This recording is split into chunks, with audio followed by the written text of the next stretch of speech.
नमस्ते, आप सभी का स्वागत है आज के इस कार्यक्रम में। और आज हमारे साथ हैं आशा जडेजा मोटवानी जी यूएसए से, और साथ में विभूति झा जी हैं। और हम बात करेंगे कुछ कि यूएसए में क्या हो रहा है, यूएसए इंडिया रिलेशंस आगे कैसे चलेंगे, इत्यादि इत्यादि। और जो हमारे भारतीय मूल के जो पिक्स हैं रिपब्लिकन पार्टी के, उनसे हमें क्या आशाएं रखनी चाहिए। तो मैं चलता हूँ विभूति जी, आप कुछ इससे पहले कहना चाहेंगे, क्योंकि आप भी वहीं से हैं, तो आप भी बता सकते हैं हमें कि साहब की you are a Republican. Yes, I am. I Asha ji का मुझे पता नहीं, where are you Asha ji these days? So, as I said earlier, Sanjay, I've been a Democrat for almost 40 years now, but I think I'm shifting to the center right, and the reason for that is I do believe that unfettered market-led growth, is okay, but which party is really helping address the needs of the people at the bottom of the pyramid, and that is Republican Party now. What has happened is that the Democratic Party has, as we all know, has become a party of the elite. The Republican Party still very much, is in touch with the needs of the working class, the blue collar, the people at the bottom of the pyramid. So I really respect that, and I want to be part of that momentum. So yeah, I think I'm shifting towards center right now. I don't know if that means I'm becoming Republican, but definitely shifting to center right. You know. Yes, I think that's how it happens, ऐसे ही होता है ना। आप भी तो पहले Democrat थे yes. Vibhuti ji. I was also a Democrat when I came here. Started then when I got slight wisdom, then I became independent, and then when I got more wisdom, I became Republican. Just as Asha said just now, that it is very fascinating to hear from you, Asha, because you have been deeply involved in the American way of life, and you have seen how, as an investor, as a major player developing industries around you, you have seen that Democrat is the Republican Party which is taking care of people, and that's what is remarkable shift that has happened. And the Democratic Party has become the party of elites. So this is a very remarkable shift in American politics, and that's what is made Trump successful, even cutting across almost all electoral categories: women, Gen Z, millennials, and the way he presented himself in conversations with many podcasters. So that's what was fascinating about this 2024 election, that how, as the recent publication has a report says, that Kamala Harris's own internal polling never showed that they were winning, but the Is media, it? yeah, her Okay. own guy who deleted all his tweets has come back to say, reinstated the tweets and said that our internal polling never suggested that we were leading and winning, but the mainstream media was conveying that. That means, implication wise, and Asha can comment on that. Implication wise, they defrauded the voters or the donors, that she was leading, whereas she was not. So that's a major scenario that has happened. The Democratic Party has ended up or is ending up as an untrustworthy party, while they profess preaching to the choir that, oh, we are the most trusted people of the whole thing. Asha, your take on that? Well, I feel that the Democratic Party has been captured by the far left, Vibhuti. Yes. I have nothing but respect and warmth for Kamala and for Biden. Right. And I like them as people, and I think they have done their best. They mean well, but they're not in charge. The people in charge are faceless bureaucrats who are, who are ideologically driven. They're very much the woke far left people, and it has caused a havoc in the Democratic Party. It has got a lot of people to leave the Democratic Party at a time when it needs all of us actually, but it's people have run away because there is no way to talk to people in especially the people who are holding power there. And so it's become a party of complete intolerance of the elite. It has captured, of course, it has captured academia. It has captured the intellectuals, the intelligentsia, and it has. I don't think it has. I disagree with you, Vibhuti, that they have defrauded the donors. I don't think so, because a lot of even the polls outside of the Democratic Party did say that Kamala and Trump were running, neck to neck in the elections. And they did actually. At the end of the day, it's not that much of a difference in the in the popular vote. But that said, what they did was that uh, again, as let's call them deep state for the lack of a better term, the people who were running the bureaucracy, let's call it the deep state. The faceless bureaucrats, the far left, which was running the Democratic Party, had definitely played a role in not only this immigration scam that they pulled off, but they had been speaking about the fact that they were going to win. Actually, internally, the conversation there was, and once even Kamala Harris spoke about this. She said, "We are going to win." And why was there that level of confidence, even when Biden had not yet dropped out? That level of confidence was there because they knew that these 15 million or so illegal immigrants who came in, and other immigrants who were there, they were going to be signed up without a voter ID to go and vote in these swing states. And I am horrified that there was this level of election meddling that was happening by faceless bureaucrats in the Democratic Party. Those are the people I'm scared of. I still have respect and warmth for Kamala and Joe Biden. I know that they did their best to get the jobs back into the manufacturing economy and stuff like that. Biden also tried to do his best to play a role in the two of the major wars going on right now. I have regard for them, but they had absolutely no control on the far left that had taken over the machinery. And the Democratic Party lost because of this, because people figured out that this was what's going on. And thankfully, Trump's team had Elon Musk on his side. So along with the podcasts and a powerful platform like X, we could speak about the truth without fear that there would be retribution from the Democratic insiders. So if once there was truth telling, there was no way the Democrats were going to win. That So was a very powerful statement. I just wanted to add a clarification that the use of word defraud is not mine. It is what has been reported. okay. That it tantamounts to defrauding the donors. Because I remember one of the programs that we did together, you had also expressed your dissatisfaction that we are not able to connect with the people who we are donating, but we are not able to connect with the right people. And your apprehension about the deep state or whoever the bureaucracy controlling Biden and Kamala is actually the concern which people had. Sanjay ji, go ahead. Yeah, just wanted. Yes, actually, in India, people were rather looking forward to having a Republican government.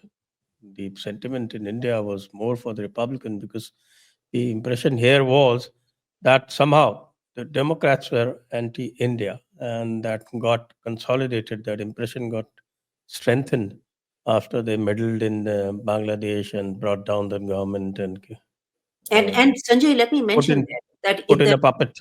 correct, the Indians there had the right inclination, had a right inkling that something was off with the Democratic Party. The inside the machinery, remember, the Democratic Party has 2-3 layers.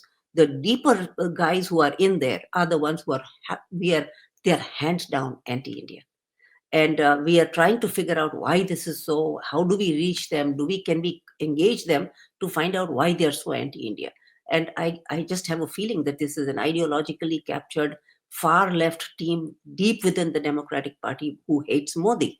And they are deeply steeped in that conversation about, oh, Indian democracy is failing and that there is human rights violations going on, which is not true, because numbers wise, India is a strong, robust democracy. Modi had a beating in the last election, and that the per million number of incidents of violence against any minorities is lower than most other countries. So what are we talking about, the human rights violations? So, but that narrative is being spread by the deep state within the Democratic Party, and by the deep state I mean really the few bureaucrats who are in the State Department, perhaps few in defense also. who are there for a long time. They've been part of the, Afghan-Pakistan area, ecosystem for a long time. These are old Pakistan friends, old Pakistan hands, and they've always been anti-Modi. And as a result, their vitriol about India overall talks about all these things which are not true.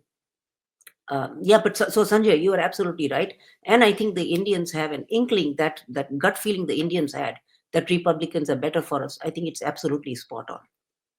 Is it borne out by the picks that Trump made? Yes. What do the Indians have to hope for? What is the optimism for them? Well, so number one, there is look at the bill sponsored by Marco Rubio. Marco Rubio sponsored a pro-India bill, which unfortunately has been sitting around, hasn't been approved. It will be approved very soon now. Look at that bill. I'm going to send it to you, Sanjay and Vibhuti, later on. But that bill, if you read the language of that bill, it is so pro-India. And if Marco Rubio is going to be the Secretary of State, and he's the author of that bill, I mean, this is a dream come true for the Modi team. So can you please elucidate on that a little bit? Okay, let me just I'm going to actually open up that bill, if you don't mind. Sure, please. If you Google it also, it will be there.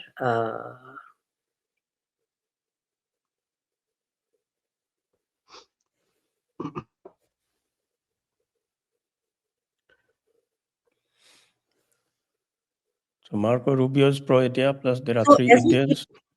As we keep talking, the main thing is right now we have Marco Rubio.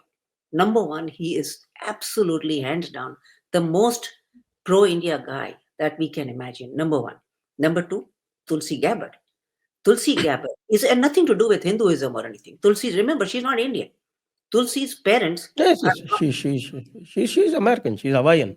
She's Hawaiian. Not only that, mother is white, father is Samoan. There's no Indian situation in there. The DNA is something else. Is Hawaiian. But yes, she's a Hindu, and so the thing is that what's critical here is that so we have two card-carrying members of the new Trump administration who are hands down unapologetic India fans, and these are powerful people, the two most powerful people, Tulsi Gabbard and Marco Rubio. If these two are in place, I mean, we have an unfair advantage. There's no doubt about it. So in that sense, what are the chances of Tulsi getting stuck at the Senate? No, she won't. Tulsi is a decorated member of the U.S. Armed Forces. There is no way there's going to be a little bit maybe of pushback from some people on the, especially those in the left. But that said, she's this whole smear campaign about her being a Russian asset. I mean, that's madness. That's lunacy. And those people should be ashamed of themselves. I'm actually I'm shocked that Deborah Wasserman, who has been making these statements about her being a Russian asset, should be ashamed of herself. This is a decorated army person of U.S. Army. How do you smear somebody like that with such talent and such grace and such service to the nation? So I'm ashamed of Debbie Wasserman for saying that. But that said, there could be a little bit of pushback on Tulsi Gabbard's confirmation, yes, but I'm not too worried. I'm not too worried about it. Just to add to that, Adam Schiff, the California new senator, actually said that it is not her patriotism is not in doubt. She's not a Russian asset, but she made bad judgment. Adam Schiff is a very clever guy, knows how to use his words. Having said that, but Tulsi also has transitioned like you and me, Asha, from a Democrat to Republican. So Democrats have a reason to be upset with her because she took on the Democratic machinery very hands-on, including Hillary, including Kamala. So, and she called them out. I mean, I don't know if you have read her book, but I read her book, Why I Left the Democratic Party. It's an incredible story. I would put it that way that, once any Democrat reads it, he will begin to wonder, why am I with supporting this party? Just as you felt that, Biden and Kamala were not controlling the party, but it was some people who were, some bureaucrats or some people who were managing the whole system. That said, Just excuse yeah, me one sec, but any Democrat representative, a Democrat rep criticizing Tulsi Gabbard would be expected. So why should that worry anybody Yeah, about I agree Tulsi's that. prospects clearing the Senate? I think the Democrats resisting is not the issue. I just hope that there's nobody from the Republican Party who is, but what to hoga for each of these candidates? There, listen, there is a whole group setting coming up out of the Democratic Party now, which calls itself the Resistance. These are a bunch of loonies, I think. As in my book, there are a bunch of loonies who don't respect the fact that America has spoken. America has spoken and asked for what it wants. And this, if this is not respected, the Democrats are going to be beaten up even the next time. But that said, I found the bill that Marco Rubio introduced. Okay. That I will just quickly run through it. Rubio introduces bill to strengthen U.S.-India security partnership. The U.S.-India partnership is vital to countering influences from communist China. In order to strengthen this partnership, it is essential to enhance our strategic, diplomatic, economic, and military relationship with New Delhi. U.S. Senator Marco Rubio introduced the US India Defense Cooperation Act. For those of you in your audience who are listening to this, just Google it. The US India Defense Cooperation Act, which is sitting there right now on rubio.senate.gov, G-O-V. Uspe, you will find this, the entire language of the bill. Then it goes into sort of saying why we are pushing back on communist China and why India is crucial for this. But what Rubio is saying is that communist China continues to aggressively expand its domain in the Indo-Pacific region, all while it seeks to impede the sovereignty and autonomy of our regional partners. It's crucial for the US to continue its support in countering these malicious tactics. India, along with other nations in the region, is not alone. There's really strong language in this that Rubio has put. It's all publicly available. right. The key thing right now is that we have two phenomenal people who are incredible India fans, and that's just two. I don't even know the other folks, but those of us who are in the inner circle of people like Ramaswamy and Elon Musk from Silicon Valley. What about this smear campaign that is going on against Tulsi Gabbard about her being a member of ISKCON? Yeah, they're calling it a cult. They're calling it a cult simply because she has been singing some songs about Hare Krishna and stuff like that. And so listen, a smear campaign, Sanjay, is a smear campaign. It's based on taking a little bit of truth, mixing it up, muddying it up with other nonsense, with lies and disinformation, and then spreading it. And these people should be ashamed of themselves on in doing this against Tulsi, a decorated army official. So but that, I think, this will be fought back. I mean, listen, right now, the horsepower that we have, the real horsepower that we have in the Republican Party right now are Elon Musk and Vivek Ramaswamy. The brilliance of these two men and the power they wield in their thinking and in their reach is going to be critical in not only defending some of these good candidates that Trump has put together. By the way, I'm thrilled that Matt Gates left, because that would have caused unnecessary drama, and I think Pam Bondi is a good second best choice, and and I'm glad Gates left. But I think listen, right now the universe is aligned behind Trump, and in fact, Trump and India. It's aligned behind US India in every way. And we are going to see more and more of this strengthening of the collaboration. We are going to see more and more back and forth between the Americans and the Indians.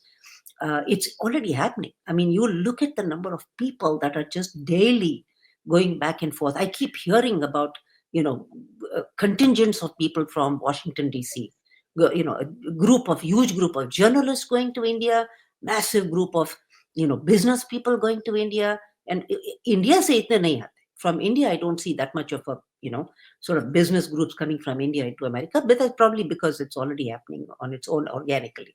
But it's not state sponsored.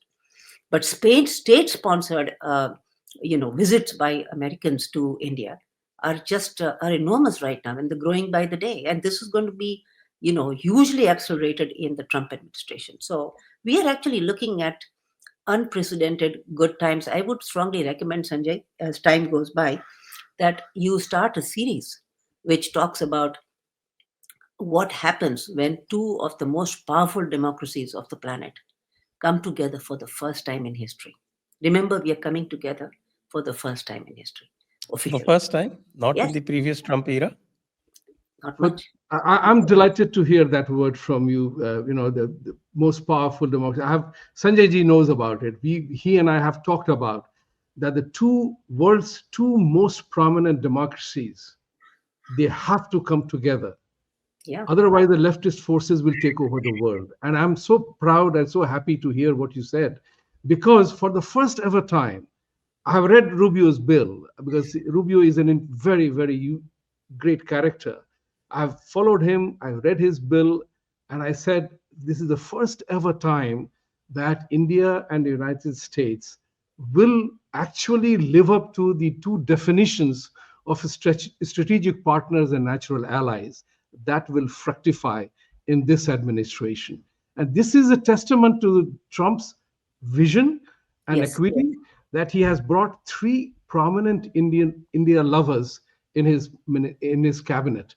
And there are other people who are there, Well, Elon and Vivek who are Ramaswamy, all, yeah, absolutely, absolutely. those two are major India, card carrying India cheerleaders. Elon Musk is a huge India cheerleader. So we are in good shape. This is never, it couldn't have got better than this. I I have, have, sorry, Sanjay ji, you go ahead, then I will follow up. Yeah. yes, I have one little nagging doubt. All this lighting of fires in the transition period, Right. how's that going to be tackled? Because it seems that the Democrats, especially the far left kind, they are intent on lighting every fire possible, including dragging America into a nuclear conflict. They will try. Listen, this whole idea of sort of, getting long range missiles fired from Ukraine into Russia is a provocation that shouldn't have happened. And it is, I bet you it wasn't green lighted by Biden. Biden is not there anymore. Remember, his mind has left him. He's not there. So who authorized the use of long range missiles, American made long range missiles from Ukraine to Russia? Who did this? Somebody has to ask that question. Who from the Pentagon or from the Defense Ministry did this? And we don't know. That's the problem. That is the problem. This is faceless, deep bureaucracy people who are running the. If you ask right now, if you ask, Biden about who authorized it, he'll ask you, where is Russia? Right? I mean, he's lost it. So he's not there. So who authorized this kind of a dangerous, escalation in the Ukrainian war? And that, if we don't have that answer, that for me is the scariest part. Well, coming back to the topic of the targeting, Biden not being in control, Tulsi is being targeted for sure. Vivek Ramaswamy was attacked for his Hindu-ness. And now you have Nikki Haley from Republican Party who cast doubt on Tulsi Gabbard. Nikki Haley, of all people. Shameful. Shameful. So Yeah. shameful for her to do that. Yeah. And I saw a video in which Tulsi, true to her style, she shred her to pieces completely in her videos. That said, there is one concerning report that came out, which I saw it myself, that Washington Post sent a correspondent, one of their investigative reporter, to write about Tulsi's cult relationship with her foundation that she's running for consciousness, and that Prabhupada and Vaishnav affiliation that she has. They are going to do a report on her, saying that she's part of a cult, and that whatever she's doing as a foundation is some kind of an, as the Washington Post storyline goes, as some kind of an evil thing. Just to add, Yeah. is this whole thing about ISKCON being branded a terrorist organization is related to all this? Yes, it is. It is. Yes, Sanjay. This is the issue right now. This is what the democratic internal machinery has done. So there is a connection, number one, between Gaza, between Bangladesh, between the deep state, or whatever you want to call it, within the State Department, and this whole idea of sort of demonizing Hinduism through demonizing things like ISKCON. It's all connected. These are people. These are people talking to each other on WhatsApp groups every day. These are toxic people who we need to fight off. And I want you guys to know that wait till February. I won't mention any names right now, but wait till February. We will have entered uh, the uh, the inner workings of what's happening in New York Times, Wall Street Journal, perhaps, economists, and understand that whole situation much better. And we are going to make sure that anybody there that is involved in demonizing, vilifying India is engaged with, and we work on those forces. We're So, doing a proper outreach. Yeah. so good to hear that, because the Washington Post attack on Tulsi is harboring on that kind of a total low level of journalism that we are seeing today. I Yeah. mean, what was gratifying for me is that Mark Zuckerberg went to Mar-a-Lago to meet with Trump. You had Joe Scarborough and Mika Brzezinski go to Trump to meet. And you know it, we all know it here, that as MSNBC is out for sale by, by Comcast, and CNN has tanked in its review. So they are all total. The world knows in America that they are no longer worth watching. And Joe Scarborough and this fellow almost apologize. I follow Bill Maher, and there is a guy called Stephen Smith, a sports commentator, a black guy. Stephen Smith is a funny guy. Both of them are Democrats. You must watch their podcast yesterday. How two Democrat Party lovers were lamenting how party lost out. And that's something for everybody to watch. But one more thing which I wanted to ask you here is that, are we going to be targeted by Democratic Party? Because the reason why Democratic Party got angry with Modi was the Houston Howdy Modi, in which Modi almost tantamounted to endorsement Ab Ki Baar Modi's Trump Sarkar. And then it was followed by a massive show off in Ahmedabad Stadium. That was again big. I know a couple of senators and congressmen, they were, to use the American slang, pissed off with Modi. And they wanted to teach him a lesson. They always were. Yeah, When did they ever right. support Modi? They Fair were enough. always pissed Fair off. enough. Fair enough. So tell us something about that part. So I'll tell you what, Vibhuti and Sanjay, be aware of the fact that the hatred towards the Jews, first of all, within the US has created a machinery now.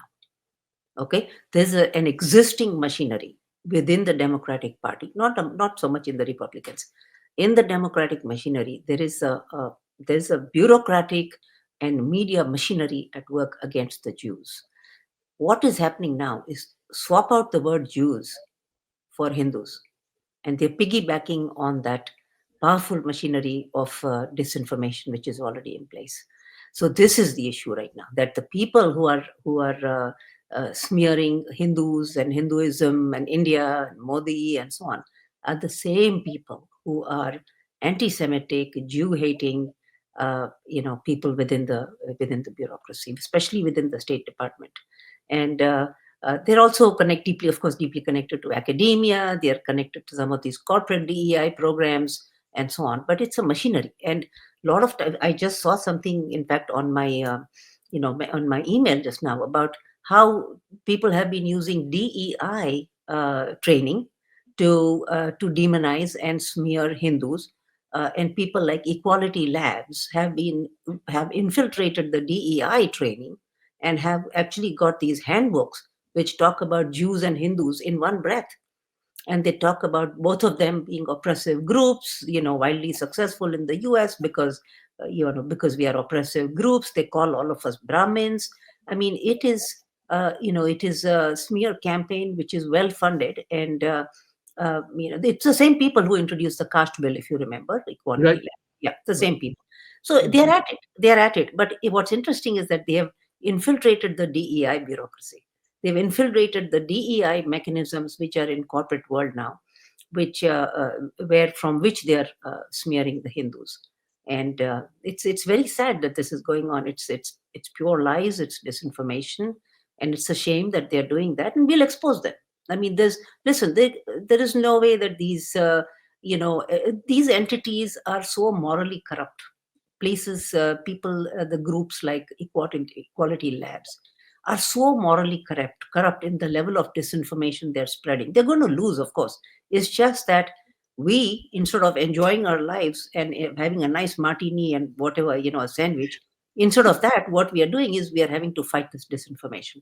That's the problem. But that said, let's face it, we are a wildly successful group, and money can get a lot of things done. We are investing heavily in fighting this rhetoric. Just one more question about Tulsi. Why are these people so scared about Tulsi becoming the director of national intelligence? What do they fear? Because if Tulsi is in charge, what's going to happen is, as Musk and Vivek Ramaswamy come up with their plan of reducing government bloat in everything from FBI to CIA to maybe some aspects of Defense Department, is they try and reduce the unchecked spending that's happening in some of these departments. Tulsi's nod is going to be crucial in moving things forward. I think that's the fear, that as head of intelligence, as somebody in that position of power, if people wanted to pull the plug on certain verticals within FBI, her nod, her assent is going to be crucial, and it will just accelerate everything. It's a powerful combo with Vivek, Musk, Tulsi, these guys, and Marco. These four people batting for what's important, what's moral, and the right thing to do. These people are scared. A lot of people are going to be gone.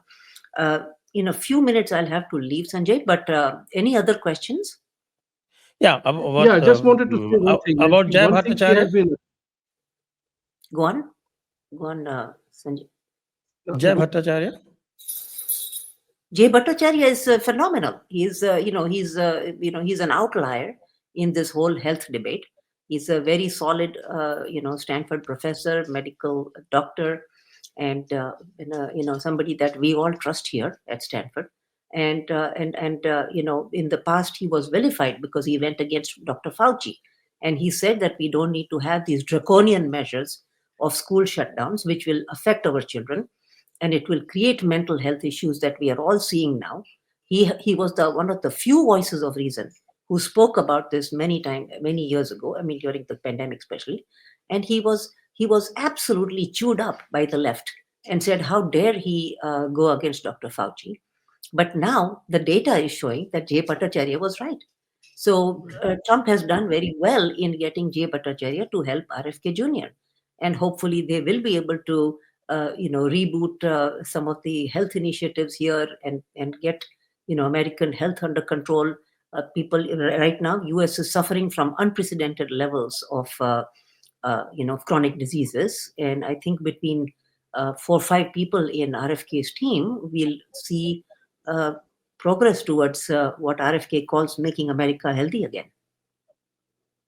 That's right.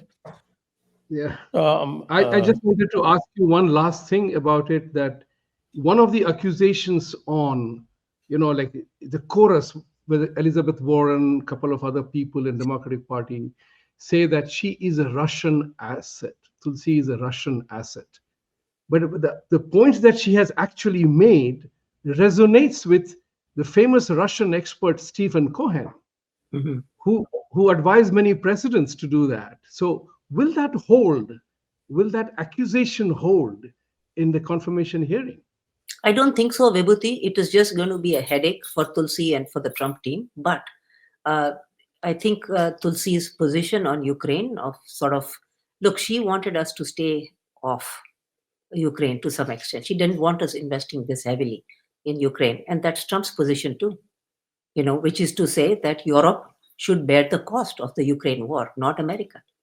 And that position did not hold well with many on the left, the Democratic Party, and she's going to be punished for that. It'll be a headache for her, but she'll have to go through that. Right. Thank So you very much. thank you very much, Asha ji. Thank We you. can Thank now you. Good to see you. let you go. See you both. Yes. Yes, All indeed. Thank you very much. Thank you very much. Bye. Thank you. विभूति जी, अब आप अच्छा हो बताइए गया साहब? ये कैसे चलेगा? अभी we are still on recording further, थोड़ी बहुत आपसे भी बात कर लें. Let's do that. Why not? इसमें देखिए दो चीजें हैं. What I feel is that Tulsi will get confirmed because Democratic Party की जो tradition रही है ना, उन लोगों ने इतने घटिया लोगों को बनाया था. This particular admin that Biden was not in control. You and I know about it. We have talked लेकिन about it. अजीब चीजें होती है ना. Somebody अभी आपके इनकी जो हाउस की जो स्ट्रेंथ है वो 220 पे आके रुक गई शायद. हाँ, और क्योंकि कैलिफोर्निया में 20 दिन के बाद अचानक और Counting वोट चल आ रहा है. गए आपके कि Even- आप लोगों के जो है वो इलेक्शन प्रोसेस गजब है साहब. मतलब पूरी अब दुनिया में ऐसा ऐसा है कहीं नहीं है. कि Elon Musk also commented on that India counted 640 million votes in one day and California is still counting vote on the 15th day. अभी तक जब भी था. 18th डे उस दिन था. 18th day. So it has been it is मैंने कहा हुआ ना कि American Democratic Party has single-handedly पूरा made फ्रॉड है. आधे से ज्यादा तो फ्रॉड है ये पूरा. American democracy non-exportable item. कोई बात ही नहीं कर सकते. क्या बात करेंगे आप American democracy का? वोटर आईडी नहीं होगा. Everybody is laughing at you, and you are no longer in that position. अच्छा ये बताइए, ये वोटर आईडी वाली जो बात है तो इसमें क्या फेडरल गवर्नमेंट कोई वोटर आईडी का कोई लॉ ला सकती है क्या? हाँ, ला सकती है. देखिए यहाँ पे बड़ा इंटरेस्टिंग सा फेडरल स्ट्रक्चर है. State can do whatever they want about election, their rules whatever. Federal जहां तक आता है तो you have to follow federal laws. ये था नहीं अभी तक. As of now, states ran their own process. The state can disqualify you and I, but state cannot disqualify you and I for federal election. And what they were going to do was, वो क्या करने वाले थे जो आशा कह रही थी कि 15 मिलियन का जो कॉन्फिडेंस था वो वोट हमको आएगा. वो जो चौपट हो गया इसलिए क्योंकि इस बार I feel good about it. Lara Trump को हमने ये लिखा था कि this time you have replaced Ronna McDaniel who was मिट रोमनीज रिलेशन डॉटर. रोना मैकडैनियल के हटाने के बाद जब Lara Trump took over the party machinations, I said to her only one thing: just make sure that no illegitimate votes are counted, no unnecessary illegal votes are made. And she did a great job because everywhere the way Trump won was more than लाखों से ज्यादा vote से जीता. As a result of which आप वो ऐसा नहीं था कि आप 10,000 वोट पलट के डाल दो. अभी जो कैलिफोर्निया में पेंसिल्वेनिया में हो रहा था वो वही हो रहा है. वोट जो आ रहे हैं वो सारे के सारे डेमोक्रेट को जा रहे हैं. तो there is an odd situation here, no doubt. लेकिन अब जो है लोग कॉशियस हो गए हैं, लोग समझने लगे हैं कि ये फ्रॉड हो रहा है. तो डेमोक्रेटिक पार्टी को बड़ी लात लगी है इस बात पे. इलीगल वोट्स नहीं आए, वो 15 मिलियन वोट नहीं आए. वो देखिए नंबर आप 2020 में Biden got 15 million votes extra than Trump. वो वोट इस बार गायब हो गया. कोई नहीं ढूंढ रहा है वोट कहाँ गए. So Democratic Party की credibility इतनी कम हो गई है कि even Democrats are ashamed of themselves. That's what I want to say. This has been Trump effect. By the way, अगर आप अभी यूएस का पॉलिटिकल मैप ये देखेंगे, एक ये है कि ये जो बांग्लादेश हिंदुओं के साथ ये हो रहा है तो कोई रिपब्लिकन पार्टी का कोई बिग विग पहले तो बोले थे लेकिन अभी कुछ बोल नहीं रहे हैं. Why is it that? देखिए ऐसा है कि कभी कभी दो चीजें होती हैं. ट्रंप ने तो बोला, Trump as the income election से पहले ही बोला था. हाँ, 30th अक्टूबर को बोला था वो. 30 या 31st October. He said as a candidate he didn't care for the Muslim votes at that time. उसके जीतने के बाद there was some Chaudhry fellow, whether from Bangladesh or Pakistan, I do not know. He made a statement that we regret voting for Trump because his policies are not going to change. And I questioned him. I asked him, where is the proof, where is the evidence that you voted? हाँ, वो तो हम यही करते हैं, ये तो हमेशा ये कोई भी हो, ये कहेंगे हाँ हमने जो जीता उसी के लिए वोट दिया। तो उसके लिए वोट दिया। तो वो लोग भी अब दिखा रहे अरे हैं। इंडिया में तो चलता नहीं है, इंडिया में ये ब्लफ पकड़ा जाता है, क्योंकि यहाँ तो every booth is recorded, her That's booth पे right. पता है आपको किसने कहाँ वोट दिया है। That's right. Right. That's right. और तुलसी के बारे में एक बात कहूंगा मैं उसको कि because she is a sudden entrant in Republican Party, the Democrats want to, just as she destroyed Kamala Harris, just as she took out Hillary Clinton, just as she took on military industrial complex, she has invited enemies.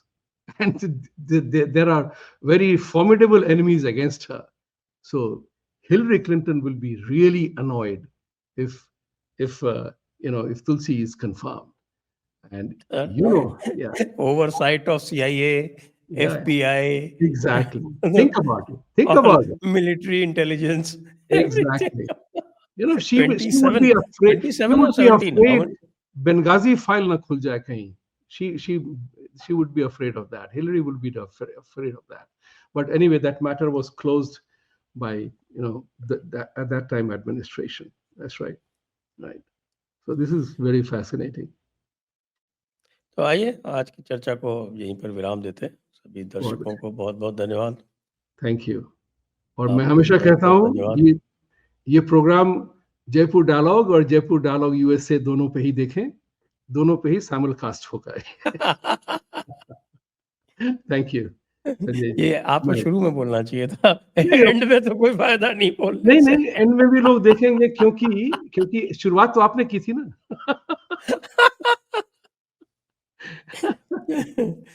Right, चलिए। Okay sir, good night. Thank you.